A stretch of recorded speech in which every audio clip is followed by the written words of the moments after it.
Right, Ricky has asked about the culture of Australia.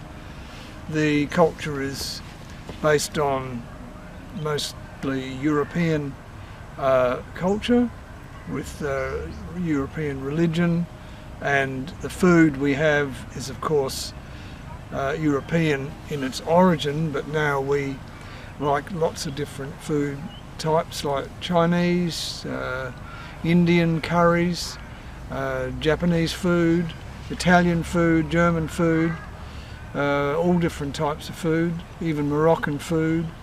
What are the biggest religions in Australia? The biggest religions are the Christian religion, which there are many different types. There's Roman Catholics, there's the Anglicans, which they're called Protestants, Methodists, Presbyterians.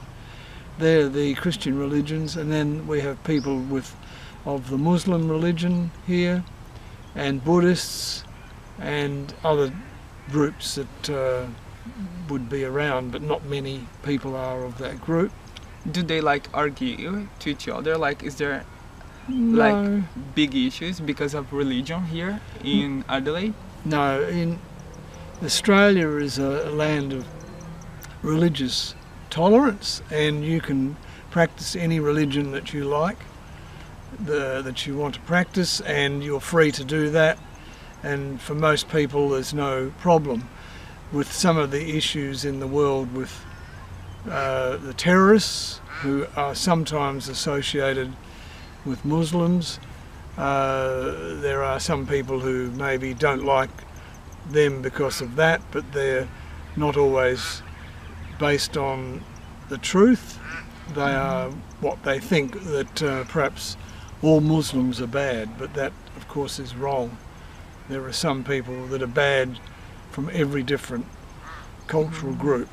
We have Australian criminals and other people who are in jail, so Australia, not all Australians are perfect.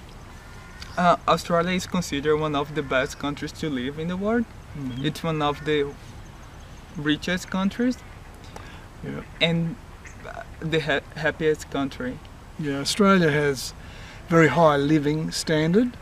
The average, I think the average income is like $30,000, and that is for not a highly paid job. Teachers would maybe get $70,000 to $100,000 a year. Can I be a teacher too? Yes, if you do the training. You have to go to university and study for 4 years, and then you can become a teacher. But at the moment the jobs are not so many, because we have a lot of people who want to be teachers. People around the world, they say that Australians have a very peculiar accent. Yeah. But I don't think so. I don't know what they got this idea from, but do you think it's different? Yeah, I think it is. In Australia, when you talk to people, you don't ever notice your accent. We speak the English language, and it's got the Australian accent to it. Like if you go to England, you'll find they speak English with an English accent.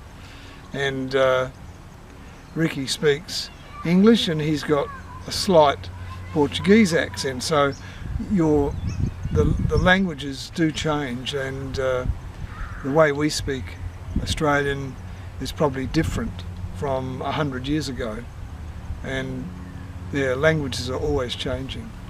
And do you think an accent can affect the effectiveness of a person trying to communicate in another language? It can be if, the accent's not the big problem. Sometimes people use a lot of colloquial language, and the local language is often quite hard to understand because certain words have been made up and people will not know what those words are. So that's part of the nature of any country. It's the way that the words are put together. Mm-hmm.